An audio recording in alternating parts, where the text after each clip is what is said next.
Hey, it's Kevin. Thanks for coming by. Another No BS social media update.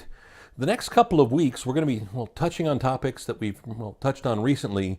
That a lot of people have come up to me and said, "Hey, delve into that a little bit more." Today, we're going to talk about something I believe it was in last week's post we talked about, and that's about giving it 15 minutes. And I may have actually said this in the past that the hardest part I see with artists I work with media personalities, even just business people I encounter, is I don't have time for social media. They're just so busy. You know what? I get being busy. I understand busy. I like to keep busy, and you know what? Career and family come first. But I think with social media, with the availability of the tools, with more people, spending their time online than ever before, with more people engaging, whether it's with brands, with bands, with people online, you almost have to be engaged in social media if you're online at all. Now, I know some people who hold out. I know some superstar recording artists who held out for a long time, but were basically forced into getting involved in social media because they were perceived as being old-fashioned because they weren't engaged. When you've got country media stars who are in their 60s and 70s engaging in social media and not just having a fan club coordinator, not just having a manager do it for him, but when they're doing it themselves, that's impressive. I've seen a few artists backstage at the Grand Ole Opry, some of the older artists who were actually tweeting on their smartphone. That's impressive to me. My parents, who were in their 70s, my father in the media for many, many years, don't have a computer, don't care, aren't interested. Drives my father crazy when they put the little Twitter, logo on a commercial or tell you to do a hashtag or tweet something. He just doesn't care. Sadly, he's in the minority anymore. But I think that also, speaks to the volume of just how prevalent social media has become.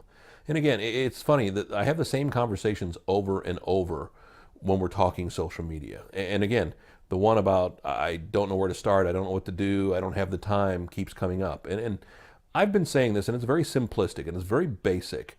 But think of it in terms of, to start, giving it 15 minutes a day in 3 5-minute bursts. And to consciously, and I don't care, it doesn't have to be the same time. It doesn't have to be at 10, 2, and 5. It doesn't have to be at 7, noon, and 6. It doesn't matter when it is. I don't care if it's the first thing when you get up in the morning, sometime during the day, and then before you go to bed at night. But give it 5 minutes per day, 3 times a day to start. Now, what I'm hoping is you'll then expand from there and want to get more active. I'll be the first to admit, when I sit at home at night, when I'm just chilling out with my wife, I'm usually on the iPad, I'm usually on the phone, I'm usually on the laptop, and she's doing the same thing. And we're engaging with each other, and we're having conversations, we stop, but we're engaging in our Facebook profiles, where we're reading through Twitter, I'm posting things to Instagram, I'm looking through Instagram feeds, I'm watching YouTube videos. It's funny, I'll look over at my wife sometimes, and she'll be on her laptop, and all of a sudden she'll take out her little earbuds and put her little earbuds on, and she'll go in and she'll watch a little funny video, whether it's on YouTube or whether it's on Facebook or click on something on another website. I don't have a problem with that. We're still engaged, and if she'll stop, she'll point it out to me or she'll show it to me. And there's a way to be involved with social media and still be engaged with people. There are some restaurants that don't let you get on your cell phone and tweet and do things while you're eating there. You ought to be a part of the experience. I'll be honest with you, I'd never be able to support those restaurants because I like to tweet my food. I like to share things. It's time that my wife and I can, hey, did you see this on Facebook? Did you talk about this? Oh, go look at this. We spend a lot of time Googling things while we're at lunch or something like that sometimes. So think of it in terms of just finding 3 5-minute bursts where you can go online. And if you've got something, or you plan, which we've talked about building a strategy, if you plan for posting something 3 times a day, and I don't care if it's a picture that you have stored. I go through in my phone, and when I'm out and about, I'll take pictures of things around Nashville, or I take pictures when I'm on vacation, or when I'm traveling to see people. Last time we went to visit my wife's in-laws in Indiana, there was a grain silo, if you will, I think it was, in a field in Indiana, between Louisville and Seymour, Indiana, just over the side, that had red gold tomatoes on it. Looked like a red gold tomato can. And my wife pointed out to me, well, that's cool. I wasn't in a place to be able to stop, but I made a mental note. Okay, I made a note on my iPad that next time I'm heading north on Interstate 65 in Indiana, stop on the side of the road and take a quick picture. Not doing it while I'm driving, but literally stop, pull over, whip out the camera, take a picture with me. I like kitschy things like that. I like searching for things across America like that. It's a part of my world. It's part of what's always interested me, and I'm now able to share that that interest with other people. Some people could care less. Some people think it's dumb. That's fine. But I've actually engaged with a lot of people, as I've said before, who are into neon signs like I'm into neon signs, who we share neon signs from all across the world that we encounter. And then it goes into the whole, the cool photography and the great picture you take and things like that. And again, you build friendships, you build connections, you build bonds that then go from one site to another. So if you give it 5 minutes in the morning, 5 minutes in the midday, 5 minutes in the afternoon, and that's just an example to start, you'll be on your way to building that strategy. You'll be on your way to being consistent. As I tell people, the biggest mistake artists make, and I don't want to say I yell at my artists, because I don't yell at my artists, that I strongly encourage them is don't go dark for a few days. If you go dark and you're not in somebody's Facebook timeline, or somebody doesn't see you on Twitter, they tend to forget about you, out of sight, out of mind.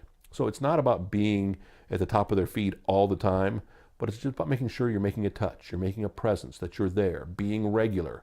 I have a podcast. I do a 60-second podcast every morning, masonminute.com, by the way. And I post to Twitter and to Facebook each and every morning at about 6:45 or 7:15, depending on the day of the week, that the new podcast is up. And that's when it goes live on my website, and then it cross-posts to Twitter and it cross-posts to Facebook. And that's when I get a lot of listenership, because people go, oh, I'm checking my Facebook. Oh, yeah, I got to remember. They don't necessarily go to my site. They got to go to my site to listen to it. But by reminding them every morning, sometimes I'm up, sometimes I'm not, it's an automatic feed that tells them the new podcast is available. That's a touch. People see my name, people see my picture every morning in their feed. Well, that's just once a day. And you know what? I don't have time to necessarily promote myself, to post my pictures, to do whatever necessarily at the most convenient times. I spend my day working on building strategies and doing things for my artists, so I spend more time on them than I spend on my own personal views. And so I tend to not go dark, but I tend to have things not happen during the daytime. Spend a lot of time at night, usually after about 5, 6 o'clock at night. You'll see me post some pictures, you'll see me do some things online. I'll find some interesting articles to share and things like that. That can be part of your strategy too. I've got a buddy who spends a lot of time just digging for stories online about the music business, about the entertainment world and things like that, and shares them with his followers. And they know he's a good curator of that information. So they can pretty much know they're going to get something from him multiple times a day. He's amazing, an amazing fiend with a phone, where he's got his little sites marked, and we'll be sitting there waiting for a meeting or something like that, and he'll just be going through and posting things. And while I'm just sitting there, scrolling through and looking and checking emails, he's already posted 2 or 3 things on 2 or 3 different sites. So if you give it 5 minutes a day, 3 times a day, 15 minutes to start, you'll be on your way to building a good strategy. And again, that's just a start. It can get more involved from there.